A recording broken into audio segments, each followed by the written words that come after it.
নমস্কার, ফিরে আসলাম নতুন একটি পর্বে সম্পূর্ণ নতুন একটি রেসিপি নিয়ে। আজকে আমি আপনাদের সামনে নিয়ে হাজির হয়েছি মাছের একটি দুর্দান্ত স্বাদের রেসিপি নিয়ে। শীত থাকতে মাছের এই রেসিপিটি একবার ট্রাই করে দেখুন বন্ধুরা, না করলে কিন্তু আফসোস থেকে যাবে। এই রেসিপিটি গরম গরম ভাতে খেতে কিন্তু দুর্দান্ত লাগে, আর ঘরোয়া কিছু সামান্য উপকরণ দিয়ে চটজলদি হয়ে যায়। তো চলুন রেসিপিটি শুরু করা যাক।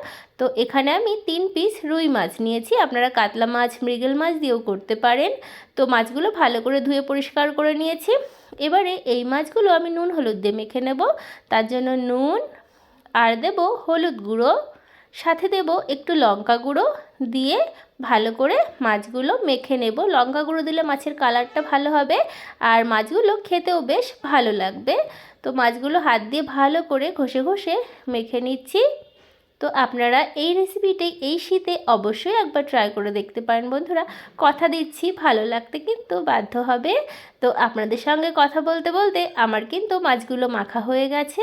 আমি মেখে মাছগুলো মিনিট 10 মতো রেখে দেব। তো ততক্ষণে একটা মশলা রেডি করে নিচ্ছি। এখানে 10-12টা গোলমরিচ, হাফ টিস্পুন গোটা জিরে, হাফ টিস্পুন গোটা ধনে, আর এখানে দিচ্ছি দেখুন একটু আদা আর 4 কোয়া রসুন, সাথে কয়েকটা কাঁচা লঙ্কা, রান্নাটা কাঁচা লঙ্কা ঝালেই হবে, একটা ছোট সাইজের টমেটো। এবারে এখানে 1 মুঠো ধনে পাতা ভালো করে ধুয়ে পরিষ্কার করে ডাঁটি সমেত দিয়ে দিচ্ছি। ডাঁটি সমেত দিলে ফ্লেভারটা ভীষণ ভালো হবে। এবারে একটু জল দিয়ে দিচ্ছি পেস্ট করার জন্য। জল দিয়ে আমি একটা সুন্দর পেস্ট করে নিয়ে ফিরে আসছি।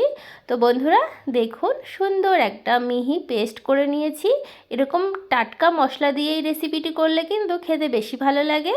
তো মশলা রেডি হতে হতে মাছটাও কিন্তু ম্যারিনেট করা হয়ে গেছে 10 মিনিট। তো এদিকে দেখুন, ওভেনে আমি কড়াই বসিয়ে দিয়েছি। রান্নাটা সর্ষের তেলে করব।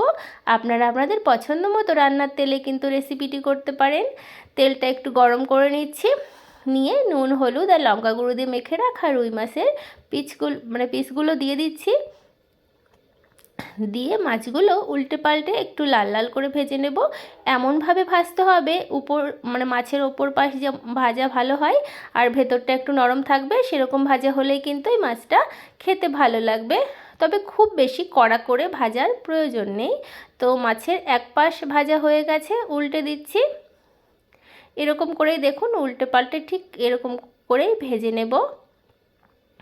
এই রেসিপিটি কিন্তু বন্ধুরা খুব চটজলদি হয়ে যায় আর খেতেও কিন্তু ভীষণ ভালো লাগে। তো মাছগুলো ভাজা হয়ে গেছে, একে একে সব মাছগুলো তুলে নিচ্ছি। ওই মাছ ভাজা তেলের মধ্যে ফোড়ন দিলাম একটা এলাচ, লবঙ্গ আর দারচিনি, একটু গোটা জিরে দিচ্ছি। ফোড়নটা ভালো করে ভেজে নেব। তারপরে এখানে একটা মিডিয়াম সাইজের পেঁয়াজ কুচি দিয়ে দিলাম। পেঁয়াজটা দিয়ে একটু লাল লাল করে ভেজে নেব। তো বন্ধুরা, আমার এই রেসিপিটি আপনাদের ভালো লাগলে অবশ্যই লাইক, শেয়ার, কমেন্ট, সাবস্ক্রাইব করে পাশের বেল আইকনটা প্রেস করতে একদম ভুলবেন না বন্ধুরা। আর বাড়িতে কিন্তু অবশ্যই ট্রাই করতে পারেন মাছের এই সুস্বাদু রেসিপিটি। তো পেঁয়াজটা আমি একটু লাল লাল করে ভেজে নিয়েছি। এবারে এখানে আমি যে মশলাটা পেস্ট করে রেখেছিলাম সেই মশলাটা দিয়ে দেব। এই মশলাটা দিয়ে একবার এই মাছের ঝাল বা ঝোল করে দেখুন বন্ধুরা, খেতে কিন্তু ভীষণ ভালো লাগে। আর এখানে মশলাটা দেওয়ার পরে মিক্সি জার ধোয়া জল দিয়ে দিলাম। এবার ভালো করে কষিয়ে নেব যতক্ষণ না এই মশলা থেকে কাঁচা গন্ধ চলে যাচ্ছে ততক্ষণ। যেহেতু আদা রসুন আছে, তো কষানোটা একটু ভালো করেই কষাতে হবে। এবারে স্বাদ মতো নুন আর দেব একটুখানি হলুদ গুঁড়ো, আমি একটু পরে দিচ্ছি, দিয়ে ভালো করে কষিয়ে নিচ্ছি।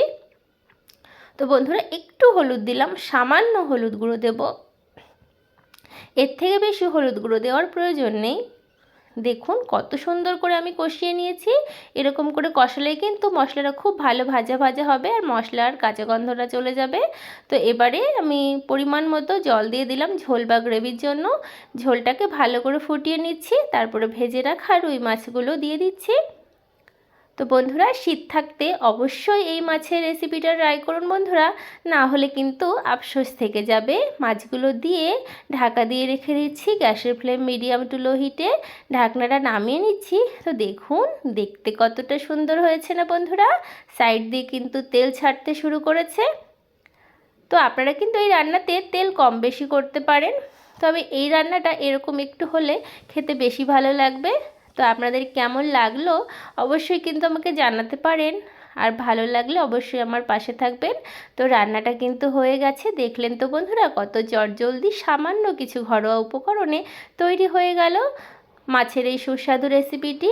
গরম গরম ভাতের সঙ্গে মাছের এই রেসিপিটি থাকলে আর কিন্তু কিচ্ছু লাগবে না। বন্ধুরা আপনাদের অসংখ্য ধন্যবাদ আমার এই সম্পূর্ণ ভিডিওটি দেখার জন্য। বাড়িতে অবশ্যই ট্রাই করবেন আর কমেন্টে অবশ্যই জানাবেন কেমন লাগলো।